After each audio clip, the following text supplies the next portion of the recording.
Olá pessoal, meu nome é Mariana, petiana do grupo PET Elétrica UFBA, e estamos de volta com o assunto de ondulatório, desta vez para falar do espectro eletromagnético. Estamos postando vários vídeos voltados para o Enem, então se você é novo por aqui, já confere os outros vídeos lançados e se inscreve no canal para receber notificação para os próximos, beleza? Neste vídeo, falaremos um pouco mais sobre as ondas eletromagnéticas.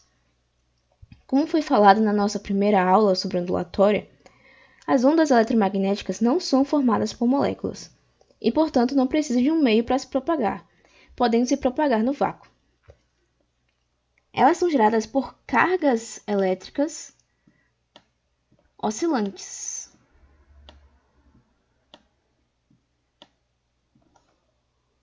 Que causam uma perturbação no campo elétrico ao redor delas quando vibram, gerando assim campos elétrico e magnético, que são perpendiculares entre si e também perpendiculares em relação à direção de propagação. Lembrando que isso tudo nós vimos na primeira aula, então se você não viu ou está com dúvida, passa lá para conferir e revisar, certo? Um fato interessante das ondas eletromagnéticas é que quando estão no vácuo, elas se propagam com a mesma velocidade, que é 3 vezes 10 oitava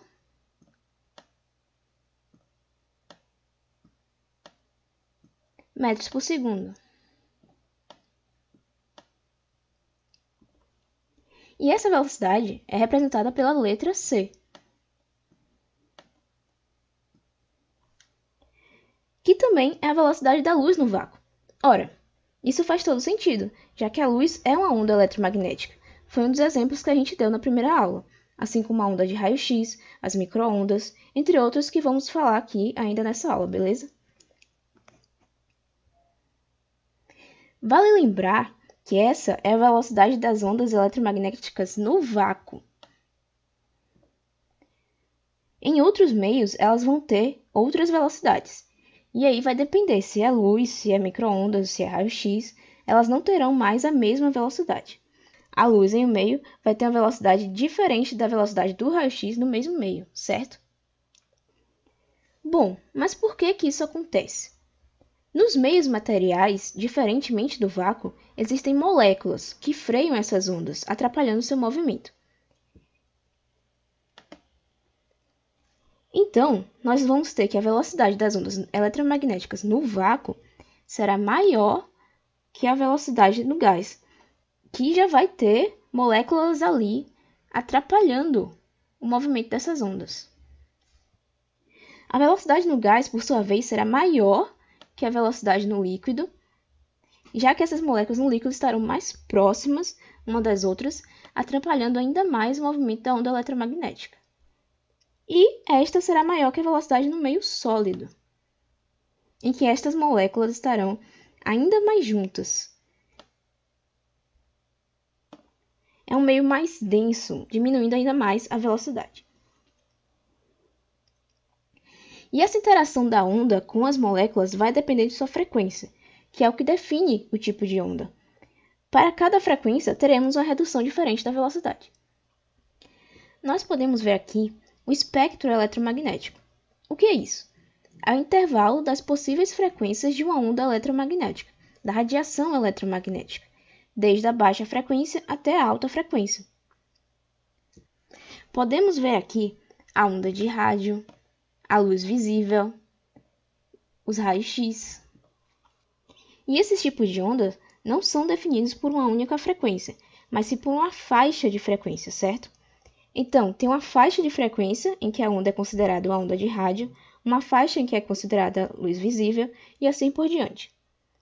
Observem que uma onda de rádio ela tem uma frequência mais baixa que a frequência da onda de raio-x, por exemplo.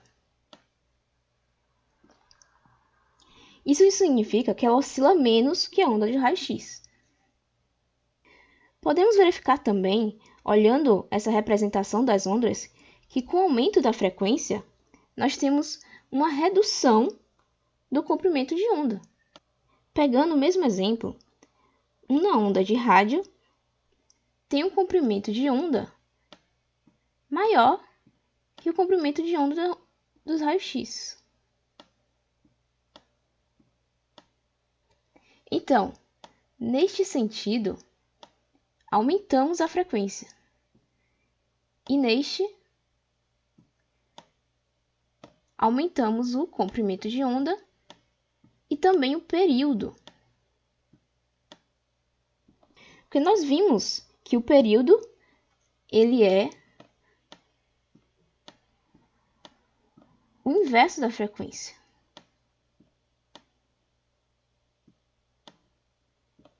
Isso nós vimos na primeira aula, certo? Então, quando aumentamos a frequência, nós diminuímos o período. Podemos dizer que essas grandezas, frequência e comprimento de onda, são inversamente proporcionais. Essa relação se dá pela equação fundamental da ondulatória, estão lembrados?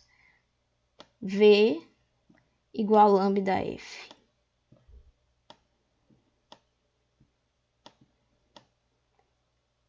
Essa velocidade no vácuo vale c. E é constante. Então, se aumentarmos f, diminuímos o comprimento de onda. Se tiver alguma dúvida com essa equação, pode conferir o vídeo da segunda aula, certo? Que nós resolvemos também uma questão. Aqui no esquema, também temos uma comparação do tamanho dos comprimentos de onda para termos uma ideia da dimensão. As ondas de rádio têm um comprimento comparável a prédios.